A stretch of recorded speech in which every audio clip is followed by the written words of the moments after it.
Lovers, Anthea Spark here. I want to talk to you about an aspect of the twin flame journey from my understanding of it. So,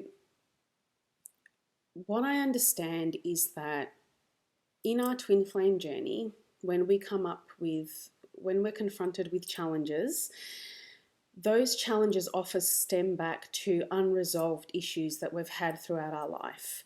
And in my experience, they usually stem back to our childhood. So if we look at things in terms of the relationships we had with our mother or our father growing up, they're usually the ones that will show up in our twin flame relationship. And usually it's not just the twin flame relationship, it's any relationship at all. So if you look back at the relationship you had with your mother or your father, is there any common ground there that you're confronted with? So I'll give you an example.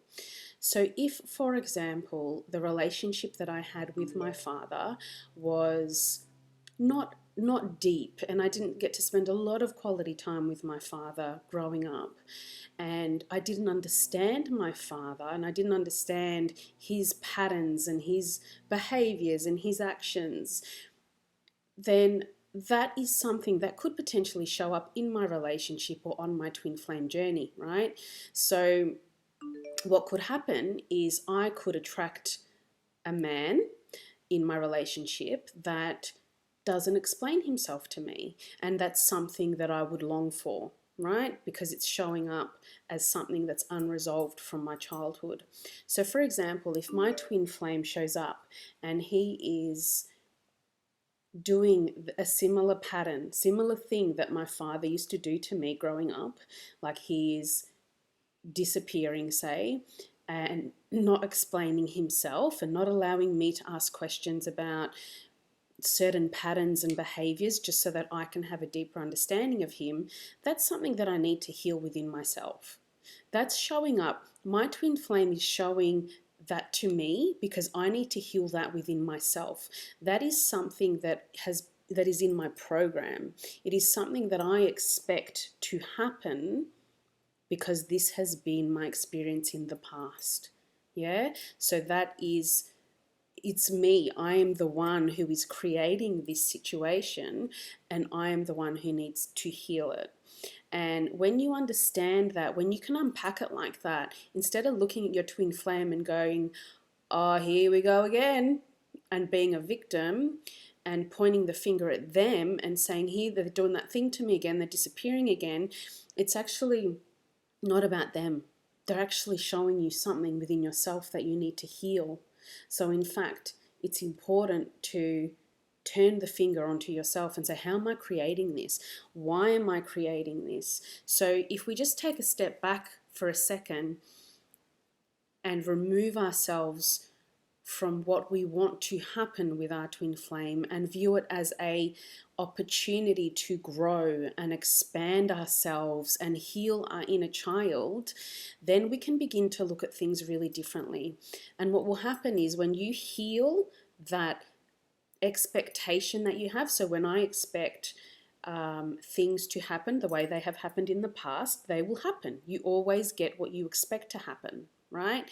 So when I heal that within me, my twin flame will no longer show that to me. He will no longer show me a man who disappears and doesn't explain himself and leaves me hanging, because that is the power that I have within me.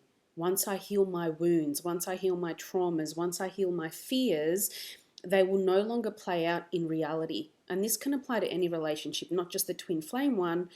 So it's really important that when you're triggered by your twin flame, that you go within. You take responsibility for how you created this. Because just the same way that you attracted them at the start and it was all amazing and you loved them and you loved everything about them, you also attracted these other parts of them. Because actually they're not parts of them, they're just parts of you that are being shown to you through them. Does that make sense? Like, we do co-create things with people.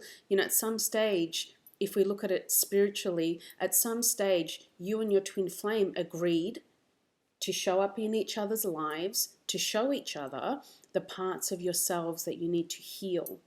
So it's really important that you see your twin flame as a mirror. They're here to show you the parts of yourself that you need to heal. They're not here to hurt you, and you're not here to hurt them. Sometimes it does happen because we get a bit lost on the journey, and we think about a Hollywood fairy tale or a Hollywood love story. And I'm not saying you can't have that, but first you've got to heal the wounds, get rid of the toxic ties that you have from the past so that you can move forward. And so I think it's really important to begin to look at your twin flame like that. Like, they're not here to hurt you. They're here to help you grow, and you're here to help them grow. And all you can do is take responsibility for what's going on within you. And when you do that and you heal that, and you heal these expectations, these negative expectations that you have, it actually allows your twin flame to show up in a different way. Yeah? You're not seeing them as the villain, as the the one who's come here to hurt you, because this is not what this relationship and this journey is about. It's all about you and you taking responsibility for your part and what you put out. And when you begin to heal that and you begin to drop into your heart again, it gives them permission to drop into their heart, and they can show up differently in this relationship. So I wanted to share that with you. I hope that this video has helped. And if it has, please like, subscribe and share. And I'll be bringing a lot more of my own personal awarenesses to you guys. So I hope it helps. If you don't resonate with what I'm saying, don't take it. Yeah, everyone has their own experiences, and I'm just sharing with you what my experiences are through my own perspectives, and so you should have your own. So sending you lots of love. Have a beautiful day.